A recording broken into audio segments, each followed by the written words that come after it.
Déjà, merci d'être venus aussi nombreux et nombreuses à cette réunion. Ça nous fait très, très, très plaisir. Le but, de présenter la candidature qu'on veut construire, de présenter certains de ces candidats, donc moi-même qui suis tête de liste, Dorian Gontier et Gina Nani, et puis d'échanger avec vous tous autour des propositions qu'on formule. Moi, je m'appelle Elsa Marcel, je suis avocate depuis 4 ans et j'habite à Saint-Denis depuis 10 ans. Je suis candidate à la mairie de Saint-Denis-Pierrefitte, tête de liste pour Révolution Permanente, qui est une organisation que vous connaissez sûrement pour son combat contre le génocide en Palestine, contre la réforme des retraites, aux côtés des Gilets jaunes. Et dans toutes les grandes luttes nationales en fait, de ces 10 dernières années.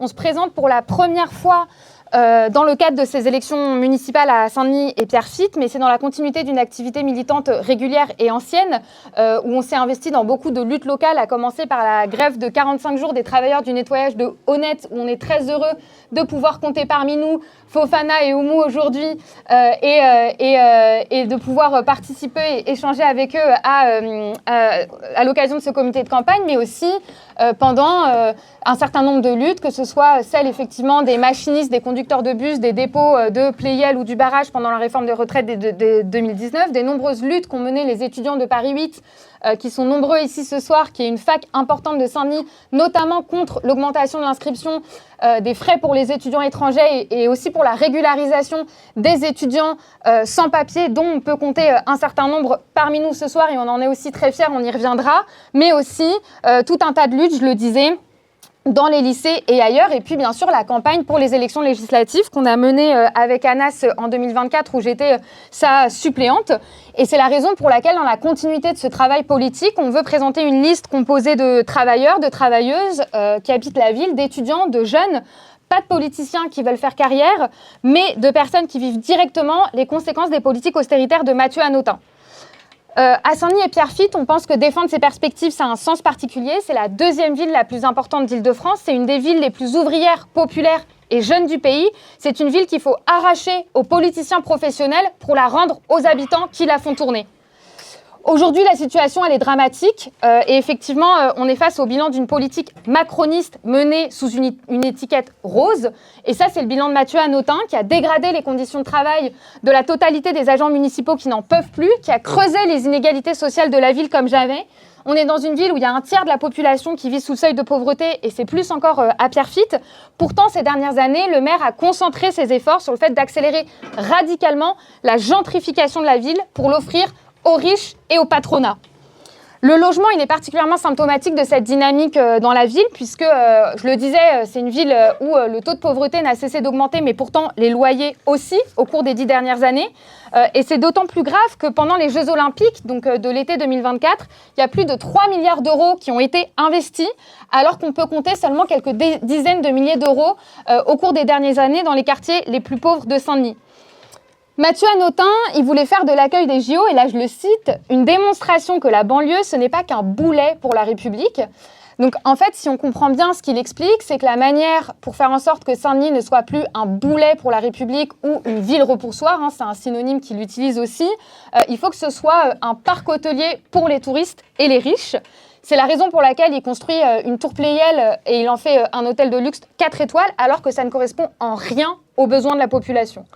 Qu'est-ce que c'est que les besoins de la population ? C'est d'abord la réalité, en 2021, de 10 000 personnes qui dorment dans la rue dans le département, faute de place au 115, et c'est évidemment une réalité nationale, puisque à l'été 2025, il y a 60% des demandes d'hébergement d'urgence qui sont refusées nationalement par manque de place. Cette réalité, elle s'illustre de manière particulièrement violente à Saint-Denis, puisque c'est le sens du combat qui a été mené par le collectif hébergement d'urgence qu'on a largement soutenu, qui a été menée par des femmes sans papier, des mères isolées, sans domicile fixe, qui ont été traquées par Mathieu Hanotin parce qu'elles ont été contraintes d'occuper l'hôpital de La Fontaine, la Bourse du Travail de Saint-Denis, Paris 8, systématiquement expulsées, alors qu'en réalité, elles réclamaient une chose minimale, c'est-à-dire tout simplement d'avoir un toit sur la tête et même de pouvoir être inscrites, c'est-à-dire d'avoir une domiciliation à la mairie pour pouvoir se voir ouvrir des droits santé, ce que Mathieu Hanotin et la mairie a systématiquement refusé. C'est la raison pour laquelle c'est Médecins du Monde qui a été contraint finalement de faire ça. Donc, la réalité, c'est que non seulement il y a des gens qui sont à la rue, dans le 93 et à Saint-Denis. Tiens, viens, Ginane, assieds-toi. Mais pour les personnes qui ont un hébergement, c'est pas terrible non plus, puisqu'il y a 20% des logements qui sont totalement vétustes. Il n'y a pas de plan de rénovation sérieux, c'est-à-dire que ce qu'ils appellent des plans de rénovation, si on a envie de résumer ça de manière un petit peu honnête, c'est rénover un tout petit peu pour mieux détruire et mieux expulser. Qu'est-ce que ça veut dire ? Ça veut dire que si on regarde la manière dont ils ont traité, par exemple, le parc immobilier et la cité des Francs-Moisins, qui sont censés rénover depuis 2019, c'est surtout de la destruction massive de logements. Donc on compte 477 logements qui ont été détruits, sans de plan de relogement à la hauteur, et surtout avec la possibilité de reconstruire des logements, mais qui sont destinés surtout à l'achat et ou à des familles avec des revenus supérieurs. Donc l'objectif, il est clair, il est de dire aux familles populaires, vous allez vivre ailleurs. Donc, par exemple, en 2020, il y a une enquête très intéressante qui montre qu'en réalité, les habitants voulaient être relogés des Francs-Moisins quand on a...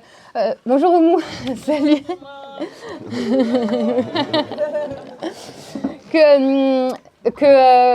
Quand ils ont détruit les tours des Francs-Moisins, certaines des tours en 2020 et en 2021, les gens demandaient à être relogés, en fait, tout simplement en face de chez eux à la plaine. On leur a répondu, non, mais c'est pas pour vous. Ici, c'est en réalité pour des familles soit qui veulent acheter, soit qui ont des revenus supérieurs. Et vous, on vous propose d'aller beaucoup plus loin dans les périphéries de Saint-Denis, voire à Villetaneuse. Et donc, on voit que c'est en réalité pas des plans de rénovation, mais une manière lente et perfide de faire basculer tous les logements sociaux vers le privé et pouvoir à terme les faire acheter par les plus gros promoteurs. Donc effectivement, le but de Mathieu Hanotin et de la mairie socialiste, c'est de faire de Saint-Denis, comme il le dit, le principal pôle hôtelier d'ici 2030. Mais la question, c'est qui va en bénéficier ? La réponse, c'est les sociétés hôtelières, les promoteurs immobiliers, mais certainement pas la population de Saint-Denis. On pense à l'inverse que les milliards d'euros qui ont été investis dans les Jeux Olympiques, ils auraient dû bénéficier à celles et ceux qui vivent ici depuis des années. C'est la raison pour laquelle on réclame de manière très ferme la réquisition de la totalité des logements vides, l'expropriation des sociétés immobilières comme Vinci qui sont en train de s'enrichir sur la construction de nouveaux logements qui justifient l'expulsion des populations pauvres de Saint-Denis, la réquisition de la tour Pleyel pour qu'elle soit mise au service des habitants et des habitantes, mais aussi de toutes les infrastructures qui ont été construites pour les Jeux Olympiques, comme la piscine olympique qui est hors de prix, qui ne bénéficie pas aux habitants alors qu'elle devrait être gratuite parce qu'on veut revendiquer le droit de non seulement se loger dignement, mais aussi de pouvoir bénéficier des loisirs. On réclame également l'interdiction totale des expulsions pour dette locative, et c'est d'autant plus important que le dire qu'il y a 2 jours, un habitant de Saint-Ouen, Alain Cheng, 74 ans, s'est suicidé après l'annonce de son expulsion. C'est ça la violence de la crise du logement en Seine-Saint-Denis, et c'est à ça qu'on veut mettre fin. Cette gentrification, elle date pas d'hier, c'est la continuité de la politique du PC depuis les années 80 qui a fait des alliances avec le patronat local pour qu'ils installent leurs sièges sociaux sans que ça réduise ni le chômage, ni la pauvreté de la population. Mais avec Hanotin, c'est le passage à la vitesse supérieure. Et c'est d'ailleurs dans ce contexte qu'il a fait armer la police municipale, parce qu'il faut comprendre qu'une police armée, c'est pour faire la chasse aux pauvres dans les quartiers populaires. Les Jeux Olympiques de l'été 2024, je pense qu'on peut dire de manière claire que c'est les Jeux Olympiques les plus sécuritaires de l'histoire. Il a investi pour plus de 110 000 € dans un logiciel algorithmique de traque des habitants qui permet, via l'intelligence artificielle et via la reconnaissance faciale, de les tracer. C'est la continuité de mesures d'assignation à résidence administrative qui, en réalité, sont la continuité d'une vraie politique de restriction de la liberté d'aller et venir des habitants de la ville, qui s'inscrit dans la continuité des arrêtés anti-chicha qui ont été adoptés par le Parti socialiste. Il faut savoir que cette politique, c'est une politique non seulement de droite, mais voire d'extrême droite. C'est les mesures de Robert Ménard à Béziers, par exemple. Et tous les arrêtés qui sont adoptés pour interdire les chichas, interdire le regroupement des habitants et qui justifient l'intervention de la police municipale, c'est ça qui organise la chasse aux pauvres à laquelle on assiste. C'est l'opération Place Nette. Donc, c'est comme ça que Mathieu Hanotin a organisé le fait de vider la ville de Saint-Denis de ses habitants. Et c'était la traque aux jeunes. Et je suis bien placée pour le savoir puisque je suis avocate au barreau de Seine-Saint-Denis et que pendant l'été 2024, ils ont ouvert une 3e chambre de comparution immédiate. Il y a eu des centaines d'heures de garde à vue et ils donnaient des peines de prison ferme pour des vendeurs de cigarettes à la sauvette puisque ça permettait d'enfermer les gens pile pendant la durée des Jeux Olympiques. Donc le vrai visage des Jeux Olympiques sécuritaires à Saint-Denis, c'est celui-ci et c'est la raison pour laquelle on ne pense pas que la police municipale elle est là pour aider les habitants, on pense qu'elle est là pour renforcer le contrôle des pauvres et des précaires et c'est pour ça que dans le cadre de cette campagne, on revendique son désarmement immédiat. Surtout qu'on connaît la réalité des violences policières dans les quartiers populaires. J'ai défendu beaucoup de jeunes après la mort de Naël, et y compris des jeunes qui se sont révoltés ici à Saint-Denis. Je sais ce que c'est la réalité de jeunes qui se font éborgner comme Mehdi, ici à Saint-Denis, dans le cadre des révoltes. On sait ce que c'est le fait que des jeunes comme Yanis puissent perdre la vie à la suite d'une course-poursuite par la police. On sait ce que c'est des jeunes qui sont condamnés à des peines de prison parce qu'ils ont récupéré un paquet de gruyère dans le carrefour de Saint-Denis. Et c'est aussi la raison pour laquelle on veut faire de cette campagne une vraie campagne de lutte contre les violences policières et qu'on en fera un axe important et qu'on organisera une réunion le 8 décembre sur cette question avec le collectif Violences policières de Saint-Denis et Youssef Rakni du comité Adama. De façon...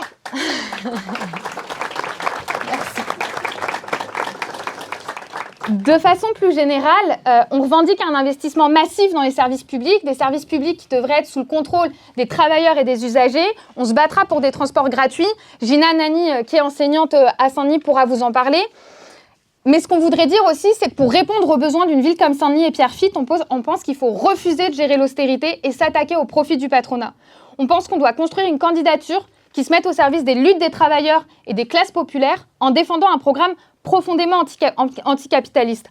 Pour ça, on veut aussi radicalement transformer la manière de faire de la politique. On défend des élus révocables par la population organisée en assemblée. On pense qu'être élu, c'est pas un chèque en blanc, mais qu'il faut être soumis au contrôle permanent et direct de la population qui peuvent révoquer les élus qui trahissent leur mandat.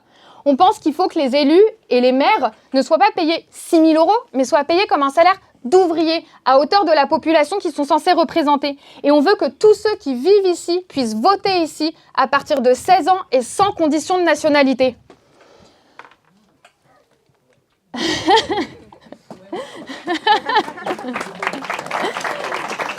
Et ce qu'on veut exprimer dans cette campagne qu'on va faire à Saint-Denis, mais qu'on fait aussi dans d'autres endroits en France avec Révolution Permanente, c'est qu'on veut changer de fond en comble cette société. Et que c'est aussi une des raisons, pour celles et ceux qui se poseraient la question, qui nous pousse à présenter une candidature indépendante de la gauche institutionnelle, et notamment du Parti communiste et de la France insoumise. Ces dernières années, on a pris part aux grandes luttes, je le disais, du mouvement contre les Gilets jaunes à la lutte contre la réforme des retraites, en passant par les mobilisations contre le génocide à Gaza. On s'est engagé dans les lieux de travail, dans les universités, dans les lycées, dans les quartiers populaires. Et on a tiré une leçon de toutes ces batailles. Pour nous opposer aux attaques de la droite, de l'extrême droite et du PS qui dirige la ville, il faut s'organiser par en bas et proposer des réponses radicales à la crise. C'est pour ça que dans ces élections, on veut proposer un programme qui part de nos besoins et de nos luttes et pas de la recherche de compromis avec le patronat et ses partis et pas d'alliance électorale politicienne. On n'est pas là pour faire carrière, mais on est là pour défendre les intérêts de celles et ceux qui font tourner la société et pour organiser une riposte sociale. C'est pour cette raison que notre programme, il ne s'arrête pas aux limites de la propriété privée capitaliste. C'est pour ça qu'on pense qu'il faut, oui, s'attaquer aux promoteurs immobiliers comme Vinci ou des institutions existantes et qu'elles ne se limitent pas aux attributions étroites des municipalités qui dépendent de toute façon de l'État. Et c'est pour ça que, bien sûr, on pense que, évidemment, qu'on a des revendications d'urgence immédiates à l'échelle de la mairie, mais aussi qu'il faut articuler ça avec un combat national. Et ça se voit très concrètement, parce que si on regarde la manière dont est en train de se discuter, par exemple, le budget en ce moment à l'Assemblée nationale, avec la complicité du Parti socialiste auquel appartient Mathieu Hanotin, ils discutent d'un budget austéritaire de combat contre les travailleurs, les précaires et la jeunesse, qui va notamment organiser la coupe de 8 milliards € pour les collectivités territoriales. Donc à partir de là, c'est clair que les municipalités, elles dépendent aussi étroitement de l'État et qu'il faut articuler l'ensemble de ces niveaux-là. Mais aussi parce qu'on veut mener une campagne aux couleurs de la Palestine et avec des revendications sur le terrain international. Mathieu Hanotin, il a affiché un drapeau au-dessus de la mairie, mais dans le contexte où on connaît la position du Parti socialiste qui jusqu'à aujourd'hui a maintenu un soutien à l'État d'Israël et qui organise la répression des soutiens de la Palestine ici en France, c'est au mieux insuffisant, au pire franchement hypocrite. Et encore une fois, pour avoir défendu des dizaines de personnes poursuivies pour apologie du terrorisme parce qu'ils ont soutenu les voix, parce qu'ils ont organisé la solidarité avec Gaza, une chose qu'on va revendiquer dans cette campagne, c'est l'arrêt de la poursuite de l'ensemble des personnalités qui soutiennent la Palestine, mais aussi la fin totale de la colonisation à Gaza et partout en Palestine.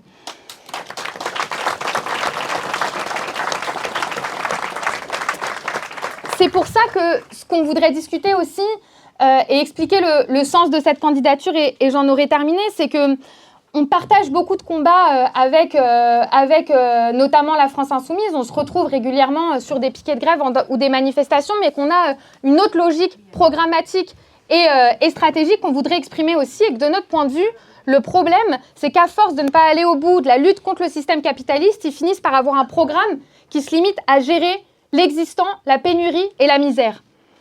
Par exemple, si on regarde le programme et les mesures qu'on veut mettre en débat, de notre point de vue, il est en deçà des besoins urgents de la population. Par exemple, sur la question policière, il revendique un audit du système de vidéosurveillance qui, de fait, laisse la porte ouverte au maintien des mesures sécuritaires mises en place par Hanotin. Il revendique une ATSEM par classe de petite et moyenne section, mais je pense que Jinan pourra nous expliquer pourquoi c'est pas assez et qu'on a besoin d'une embauche massive d'enseignants. Il vise une production de 50 à 60% de logements publics pour les nouveaux projets, alors qu'il y a urgence à loger maintenant et tout de suite les personnes qui sont à la rue.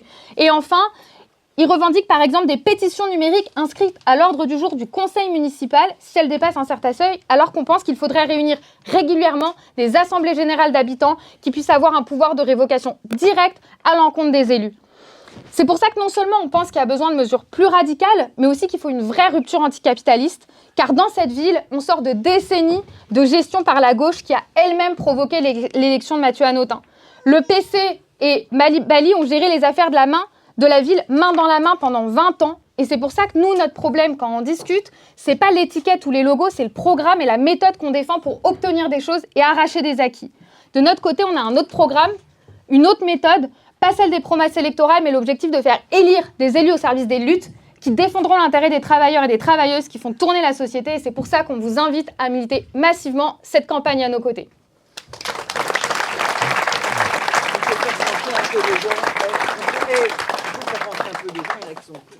Ok. Bon, du coup, moi, je vous avoue que c'est très impressionnant d'être à cette place. J'ai jamais parlé devant autant de monde, donc je suis pas habitué, donc excusez-moi par avance si je bégaye un peu. Mais bon, c'est aussi l'idée d'une candidature de RP au municipal, de porter la voix des habitants de la ville qui ne sont pas des politiciens professionnels. Donc je relève le défi. Du coup...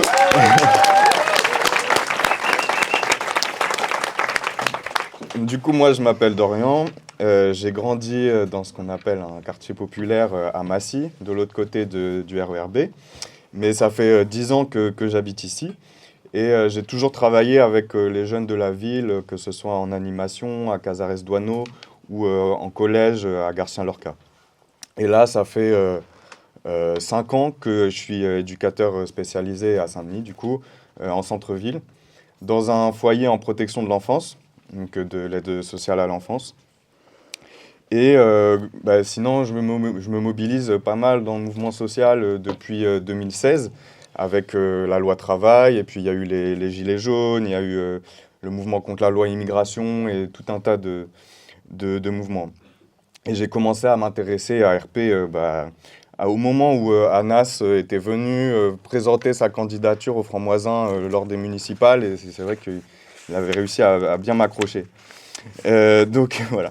Et oui, en gros, bosser dans un foyer à Saint-Denis, c'est un peu être aux premières loges pour voir tout ce qui ne va pas à Saint-Denis, parce que pour voir aussi tous les problèmes de la ville, parce que on accompagne les jeunes, que ce soit au tribunal, à l'hôpital, avec les commerçants, les soignantes, à la police aussi. Donc voilà, on a un petit aperçu de voilà, comment fonctionne la ville.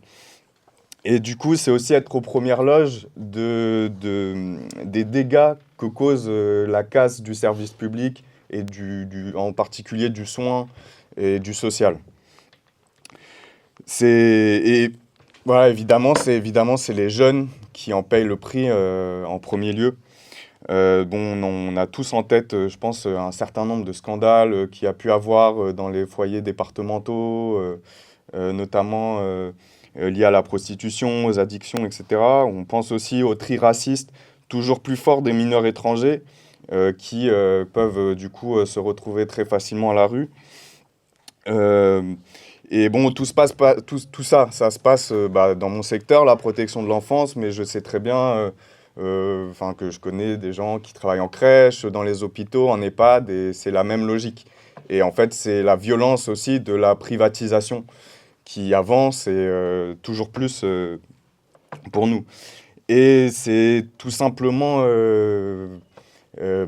révoltant, en fait, vraiment très injuste, surtout dans un territoire comme Saint-Denis, Pierrefitte, la Seine-Saint-Denis, ou Saint-Denis-Pierrefitte, où un tiers de la personne, comme le disait Elsa, un tiers des personnes vivent sous le seuil de pauvreté, où il y a un chômage de 25% et encore plus supérieur pour les jeunes, ou un hôpital comme de La Fontaine, qui est l'hôpital en France qui accueille le plus de personnes bénéficiant de l'AME avant Marseille. Et donc, en fait, on se rend bien compte que casser les services publics, casser le social, dans un territoire comme celui-ci, en vrai, c'est quasiment criminel. Alors même qu'on est le moteur de l'économie de la région parisienne. Je pense qu'à Saint-Denis, Pierrefitte, comme dans le 93 ou en banlieue, on a toujours nourri Paris, on soigne Paris, on nettoie Paris. Bref, on a un important stock de main-d'œuvre de l'économie, et historiquement. Enfin, en fait, historiquement, c'est ce rôle-là aussi de la banlieue. Et on l'a vu aussi pendant le Covid, où en fait, qui arrêtait de travailler, qui continuait de travailler.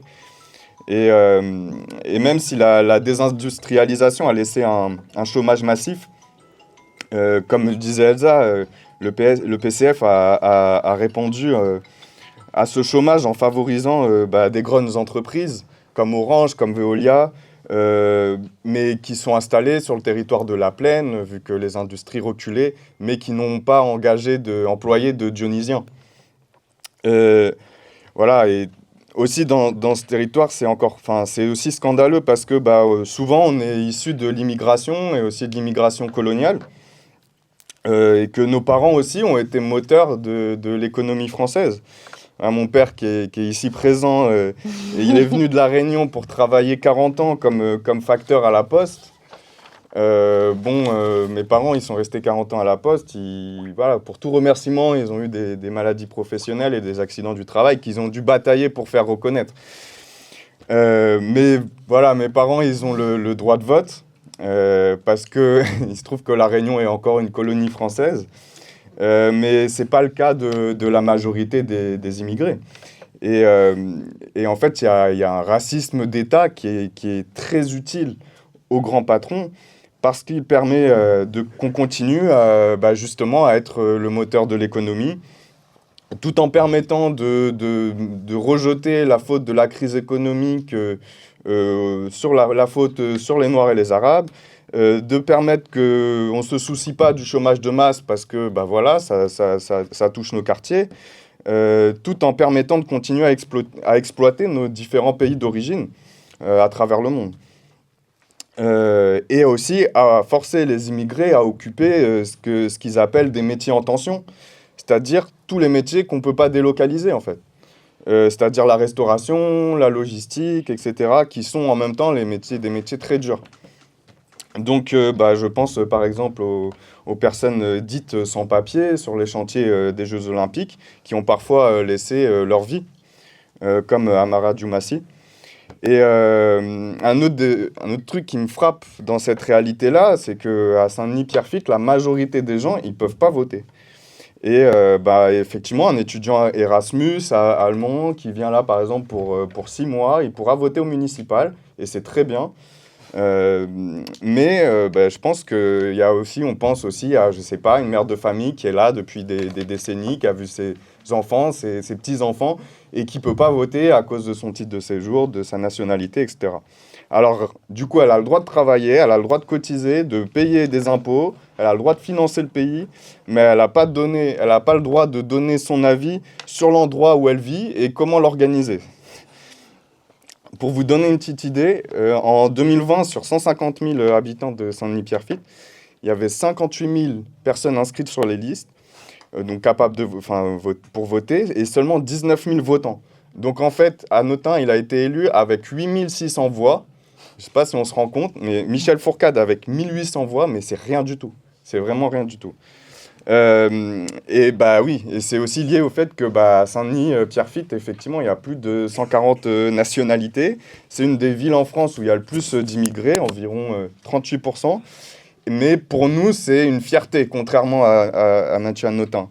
C'est pourquoi nous, on ne bégait pas pour dire qu'on revendique le droit de vote, comme l'a dit Elsa, pour tous les étrangers, sans condition de nationalité, car comme je l'ai dit, si on a le droit de travailler, de cotiser, de payer ses impôts, on a bien le droit de s'exprimer et de voter. Et que cette question, effectivement, elle ne relève pas directement de la ville, mais en fait, à Saint-Denis, elle nous concerne quand même en premier lieu. Et on veut la régularisation de tous les sans-papiers, ici et maintenant, et que ça, c'est pas du tout utopique. Enfin, on a déjà vu des régularisations de masse, ça arrive dans des pays, donc pourquoi pas? Pourquoi on le ferait pas?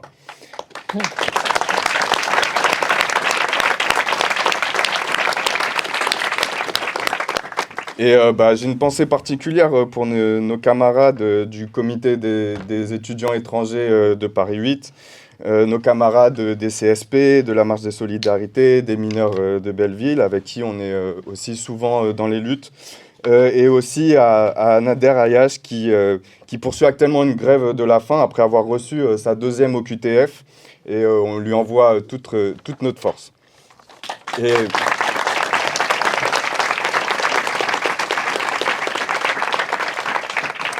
Et voilà, simplement, rapidement pour finir, pour dire que on n'en veut plus de ces politiques du PS et du PC. Comme disait Elsa, des arrêtés comme l'arrêté anti-chicha, de maires qui ont un directeur de cabinet qui compare une assesseuse voilée à une chauve-souris à Saint-Denis. Enfin, et à la destruction des services publics, hein, comme disait Elsa, de Stéphane Peu, qui est notre député Parti communiste, qui s'est abstenu dans le vote du budget, qui prévoit des coupes comme de 8 milliards d'euros. Donc ça va directement affecter la ville. Mais nous, on n'en veut pas. On veut pas se contenter de ces miettes-là, en fait. Et c'est pas à nous, c'est pas aux travailleurs, notamment issus de l'immigration, ni aux travailleurs municipaux, notamment à Pierrefitte, de payer la crise. C'est aux grandes entreprises, aux actionnaires de Vinci qui ont profité des JO de payer. Et à toutes ces entreprises qui sont à la plaine. Voilà. Donc, grâce à un arrêt total des aides aux grands patrons et aux actionnaires, on veut un investissement massif dans les services publics. On ne veut plus se contenter de faire toujours plus avec moins, et on veut commencer vraiment à contre-attaquer. Merci.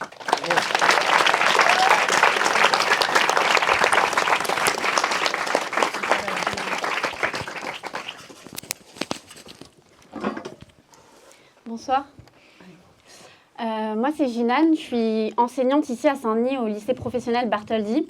Déjà, je suis contente qu'on soit si nombreux ce soir, et moi, je voulais vous faire part et qu'on puisse échanger un peu sur le programme qu'on défend pour les services publics dans la candidature, et plus spécifiquement sur la question de l'éducation, qui est en réalité une préoccupation centrale dans nos quotidiens pour toutes et tous, et d'autant plus en fait au vu de la crise énorme que subissent en fait aujourd'hui nos écoles, et qui engendre une urgence, qu'on doit apporter une urgence en fait à cet état de crise. Et, du coup, je voulais revenir un peu sur ça. Moi, la première chose que je voulais partager avec vous, c'est l'état de crise en fait dans laquelle se trouvent nos écoles aujourd'hui. Et moi, je voudrais commencer à discuter que le problème central qu'aujourd'hui on a dans les écoles, et particulièrement dans le 93, c'est en fait un manque de moyens matériels et humains, et que ça, c'est doublé d'une politique d'exclusion sociale. Et je vais vous dresser un tableau rapide, parce qu'après, on pourrait parler des heures en fait, de l'état de crise de nos écoles. Mais pour vous dire rapidement, déjà, nous, il y a un niveau de manque de personnel qui est énorme. La vérité, c'est qu'on manque de tout. On manque d'AED, on manque d'AESH, on manque de profs, on manque d'infirmiers, on manque d'assistants sociaux, de psychologues, alors qu'il y a un niveau de santé mentale qui se dégrade au sein de la jeunesse. Pour dire, moi je suis prof, du coup, cette année j'ai une classe de terminale, et en fait l'année dernière, cette classe de terminale n'ont pas eu cours pendant 1 an d'histoire géo, ils ont cours de français seulement 2 mois dans l'année. Aussi, dans mon lycée, en lycée pro, là, on n'a même pas d'infirmière à temps plein, alors qu'en fait j'ai des gamins qui utilisent des machines, etc., et que concrètement ça les met en danger. Donc en fait il y a un état de manque de personnel qui est criant. Parallèlement à ça, nos établissements sont dans un état de délabrement énorme. Je ne sais pas si vous avez tous vu, mais mais il y a 2 ans, notamment, il y avait une mobilisation dans le 93, et je reviendrai sur ça, une mobilisation pour revendiquer un plan d'urgence pour le 93. Et en fait, il y avait des images qui tournaient et qui, en fait, montraient l'état de crise énorme de nos établissements, avec, en fait, des bahuts, des préaux, des salles de classe qui prennent l'eau quand il pleut, des rats, en fait, dans les écoles. Il y a aussi des problèmes de chauffage l'hiver. Enfin, moi, mes élèves, ils doivent garder leur manteau l'hiver parce que tu as des salles qui ne sont pas chauffées. Enfin, je ne vais pas faire la liste, mais les syndicats, notamment du 93, avaient en fait chiffré le niveau de délabrement de nos écoles et c'était scandaleux. Enfin, il y a 2 tiers des établissements dans le 93 qui sont délabrés. Il y a 1 tiers qui sont infestés de nuisibles, donc de rats, de puces de lit, et la moitié sont sous-chauffés l'hiver. Donc, c'est pour vous dire l'ampleur du problème ici dans le 93. Et la réalité, c'est que cette situation de crise profonde, elle impacte aussi d'autant plus les élèves les plus fragiles. Et moi, par exemple, il y a un sujet qui me tient à cœur et qui m'interpelle beaucoup en lycée professionnel, c'est que moi, en lycée pro, avec mes collègues, on est confrontés à pas mal d'élèves qui ont un handicap et qui ont besoin d'accompagnement, mais qui en fait ne sont pas accompagnés parce que soit il manque des AESH, parce qu'en fait c'est un métier qui est précaire avec un temps partiel imposé, ou soit en fait tout simplement ils n'ont pas été diagnostiqués, enfin en tout cas il n'y a pas de dossier, et en fait ils arrivent en lycée, donc en fin de scolarité, en ayant été totalement abandonnés par l'institution et en n'ayant aucun suivi.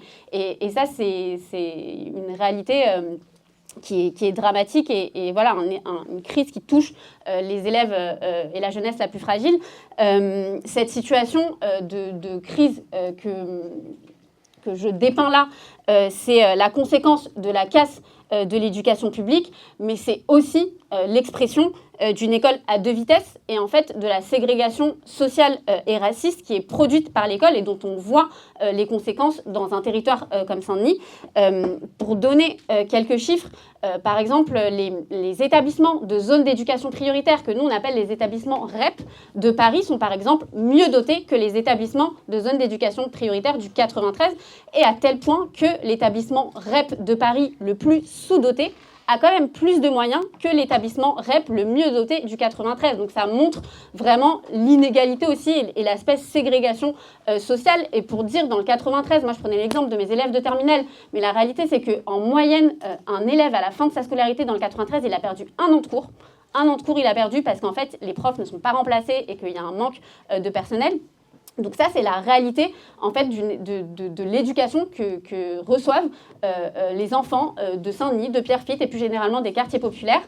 Et ça montre en fait le niveau de mépris du gouvernement, un mépris de classe, un mépris raciste à l'égard de cette jeunesse, à l'égard de nos enfants issus des quartiers populaires, pour la plupart racisés. Et nous, en tant que personnel de l'éducation, on se bat tous les jours contre en fait, cette éducation au rabais, contre ce mépris du gouvernement. Il y a 2 ans, on a lutté pendant plusieurs mois pour exiger un plan d'urgence pour le 93, pour nos écoles, en revendiquant des embauches massives de personnel, en revendiquant de l'argent pour pouvoir rénover nos écoles. On s'est lié aux parents, on s'est lié aussi parfois avec les élèves. Et ça, c'est nos luttes et nos combats quotidiens pour refuser et s'opposer à cette éducation en fait, et à ce mépris qu'a le gouvernement à l'égard de la jeunesse ici. Et par ailleurs, une des choses aussi qui montre ce niveau de mépris, c'est qu'en fait, les mêmes qui orchestrent cette casse de l'éducation et de l'école publique, eux, ils envoient leurs enfants dans des écoles privées qui, pour une part, par ailleurs, sont financées par nos impôts et par l'État. Et c'était le cas de Amélie Oudéa-Castéra, ça avait fait une petite crise. Mais là, aujourd'hui, la réalité, c'est que le ministre de l'Éducation actuel aussi envoie ses enfants dans les écoles privées. Et ça montre vraiment cet aspect de ségrégation et d'éducation à plusieurs vitesses. Et face à cette situation énorme de crise qu'il y a dans l'école. Moi, j'ai dressé l'école parce que je suis enseignante, mais la réalité, c'est qu'il y a un état de crise aussi dans les hôpitaux, dans les transports. Donc, en fait, face à cette crise d'ampleur, nous, dans cette candidature, l'une des revendications qu'on porte et que Elsa et Dorian ont dit, c'est celle de défendre un investissement massif dans l'éducation et plus généralement dans les services publics, et qu'en fait cet investissement massif dans les services publics soit financé par les profits du patronat, et qu'en fait il faut aller chercher l'argent là où il y en a. Aujourd'hui, ces dernières semaines, etc., ils sont en train de voter le budget à l'Assemblée, au Sénat, et en fait on voit qu'ils sont en train de faire 1000 tractations pour voir combien de milliards, on va aller chercher dans la santé, dans l'école, dans la sécu sociale, dans les retraites, alors que la réalité, c'est qu'il y a des milliards qui sont donnés aux entreprises et au grand patronat chaque année, et que nous, face à cette situation, on dit que l'argent, il y en a, mais qu'en fait, on revendique l'arrêt total des aides publiques qui sont versées au patronat, et qu'on revendique que ce soit les profits du patronat qui sont en réalité faits sur notre dos, sur le dos de l'ensemble des travailleurs, qui financent le plan d'investissement dont on a besoin dans les services publics. Avec ce plan d'investissement, nous, on pense qu'il faut un plan de rénovation de nos écoles qui soit massif, qu'il faut aussi un plan d'embauche qui soit massif, avec la titularisation de tous les personnels. Il nous faut des embauches d'AESH, d'AED, de profs. Localement, il faut des embauches d'ATSEM, des embauches d'animateurs périscolaires. On sait le niveau de crise qu'il y a à Saint-Denis, Pierrefitte, au niveau des agents municipaux et notamment au niveau des écoles, avec en fait des agents municipaux qui ont des contrats ultra précaires. Là, il y a un scandale depuis le début de l'année. Il y a certains agents qui ne sont même pas payés depuis septembre et qui n'ont toujours pas de contrat. Donc nous, on revendique des embauches d'agents et on revendique leur titularisation. On revendique également que les agents de nettoyage de nos écoles ne soient plus sous-traités, parce qu'en fait, sous Hanotin, il y a eu l'externalisation des agents de nettoyage, et en fait, ils sont sous-traités, et du coup, il y a une aggravation de leurs conditions de travail, du niveau d'exploitation, et nous, on veut mettre fin à cette sous-traitance, et on revendique qu'ils soient titularisés. Et évidemment, on veut aussi la mise en place de cantines qui soient réellement gratuites pour toutes les familles. Et la réalité... Ça, c'est des premières mesures qu'on défend.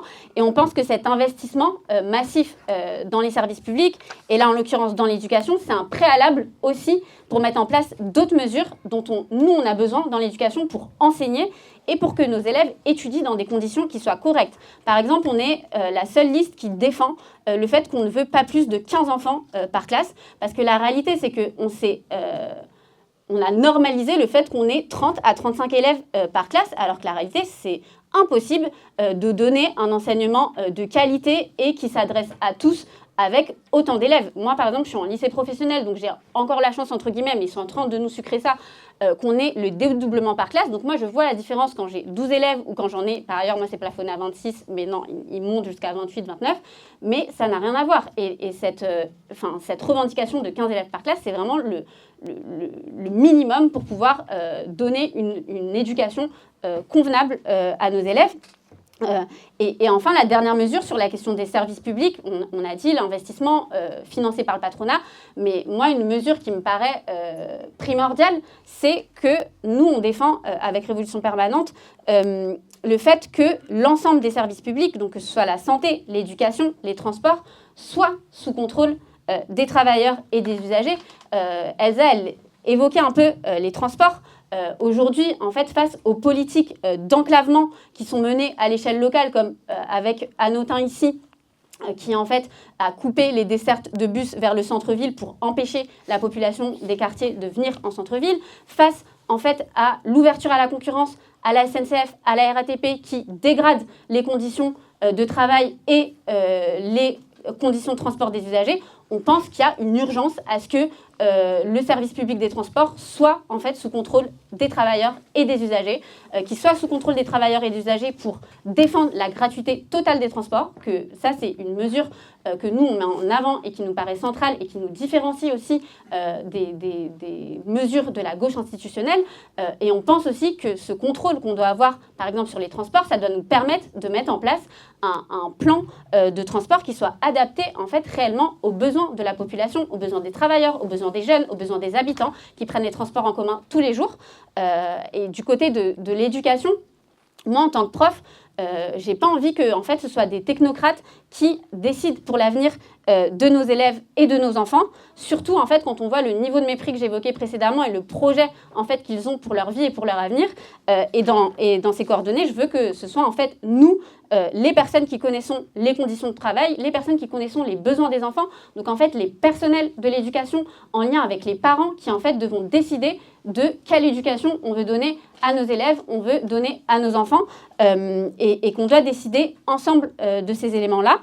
Et en ce sens-là, moi, une des expériences qui m'avait pas mal marquée, ces dernières années, c'est la lutte qu'on a menée et que je vous évoquais pour un plan d'urgence 93. Donc je vous avais dit, on s'est mis en grève pendant plusieurs mois pour obtenir un plan d'urgence, des moyens pour nos élèves. Et en fait, cette mobilisation, elle avait abouti à des lieux, à des espaces où en fait on avait créé des alliances avec les parents, où on se réunissait, on faisait des réunions de quartier, on discutait avec les parents en fait du problème d'éducation ici, mais aussi des problèmes sociaux plus en général. On discutait de la casse de l'hôpital, des problèmes de salaire, des problèmes de logement. Et en fait, cette alliance à tisser avec les parents et aussi avec les élèves, pour moi, c'est quelque chose de primordial et c'est quelque chose qu'on n'a pas dans la vie de tous les jours. La réalité, c'est que nous, par exemple, dans l'éducation et dans les écoles, que ce soit nous et que ce soit encore plus les parents et les élèves, on est totalement dépossédés de ça, en fait, de qu'est-ce qu'on va faire, enfin, comment on va décider, qu'est-ce qu'on va enseigner, dans quelles conditions, et que c'est pas normal, et que nous, aujourd'hui, avec cette candidature, c'est aussi, enfin, cette candidature, on la voit aussi comme ça. On la voit comme un moyen de pouvoir discuter des programmes, des mesures qu'on veut défendre face à la multitude de problèmes sociaux qu'on rencontre, que ce soit voilà, la question de l'éducation, la question du logement, la question de la santé, des transports, de l'inflation, etc. Et que c'est... Et pour insister aussi, parce que ça me paraît un élément important sur la logique de notre campagne, sur ce que disait Elsa, nous, c'est pas le programme qu'on défend. Moi, ce que je vous dis là sur l'éducation, etc., c'est pas quelque chose c'est pas un programme électoral. Je veux dire, c'est pas, on vous dit pas, en fait, votez pour nous et nous, dans le conseil municipal, on va mettre ça en place. On pense que ce programme-là, il est central pour répondre à l'urgence de la situation, mais ces mesures-là, il va falloir les arracher et compenser par la question de notre propre force, par la lutte, par l'organisation collective qu'on pourra mettre en place l'ensemble de ces revendications. Et enfin, dernière chose, j'aimerais finir par mettre en avant des revendications qu'on porte dans cette candidature et qui sont importantes pour moi. C'est le fait qu'on exige le retrait de toutes les lois sécuritaires et racistes du gouvernement et la régularisation de tous les sans-papiers. Moi, je vois au quotidien l'approfondissement de la violence répressive et raciste du gouvernement à l'égard de la jeunesse de Saint-Denis, de Pierrefitte et plus généralement des quartiers populaires. Ces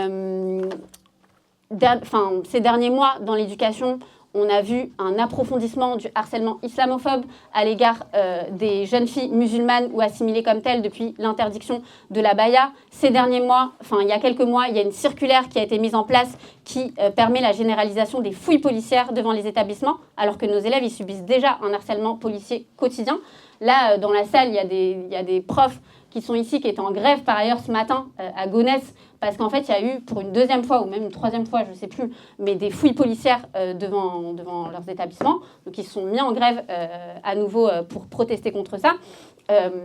On a vu aussi ces derniers mois des rafles en fait, d'élèves sans papier dans des établissements. En fait, la police qui vient tout bonnement chercher des élèves sans papier qui viennent les expulser.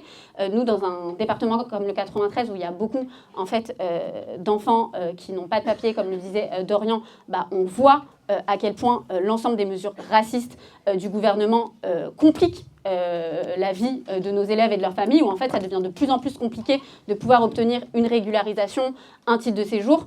Il y a des OQTF aussi qui tombent et que nous, face à ça, en tant que personnel de l'éducation, en tout cas, je pense que c'est primordial qu'on allie en fait un programme qui questionne le manque de moyens, la crise, à des revendications qui exigent le retrait de toutes ces lois racistes, islamophobes, répressives qui en fait touchent la jeunesse. Par ailleurs, en ce sens-là, ce mercredi, il y a une journée de grève et un rassemblement devant la préfecture de Bobigny qui est organisé par RESF et quelques enseignants du 93 pour justement dénoncer cette situation et exiger la régularisation de tous nos élèves et de leurs familles. Et je vous invite à venir nombreux, c'est de 14h à 17h à Bobigny. Et voilà. Et enfin, pour finir, parce que je crois que j'ai dit un peu ce que je voulais dire, je voudrais, c'est une invitation. Bon, là, il va y avoir la discussion et je pense que c'est bien et important qu'on échange tous par rapport à ce qu'on défend au programme, qu'on ait un échange. Mais on vous invite déjà à participer, en fait, pour celles et ceux qui le veulent, à la campagne qu'on va mener autour de cette candidature, sachant que, comme je le disais, moi, j'insistais sur le fait que ce n'est pas une logique électorale, que nous, on veut défendre des idées politiques et qu'elles méritent d'exister et que, du coup, toutes celles et ceux qui sont convaincus, sont impactés par ces idées, puissent militer cette campagne avec nous. On organise des diffs de marché, on organise des porte-à-porte. Par ailleurs, on est en train de finir de compléter la liste, notre liste. Et du coup, si certaines personnes sont intéressées, qui habitent à Saint-Denis, comme disait Elsa, la logique de notre liste, c'est des travailleurs et des jeunes de Saint-Denis qui, en fait, sont intéressés, peuvent se manifester. Et voilà. Et peut-être pour les rendez-vous, on dira à la fin, non. C'est déjà trop long, Vous voulez rentrer, ouais. S'il y a moyen de se serrer un peu au fond et il y a quelques chaises dispo derrière si vous voulez rentrer. Bon, on est du coup juste le temps que tout le monde rentre. Oui, pour quand même vous annoncer d'ores et déjà les 2 prochaines échéances que vous pouvez garder en tête.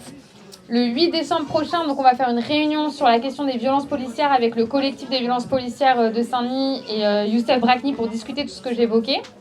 Et le 31 janvier, on va faire un grand meeting avec Anas. Normalement, je pense qu'il est arrivé en plus. C'est un certain nombre d'intervenants. Donc voilà, n'hésitez pas à rester informés, à laisser votre contact et tout ça.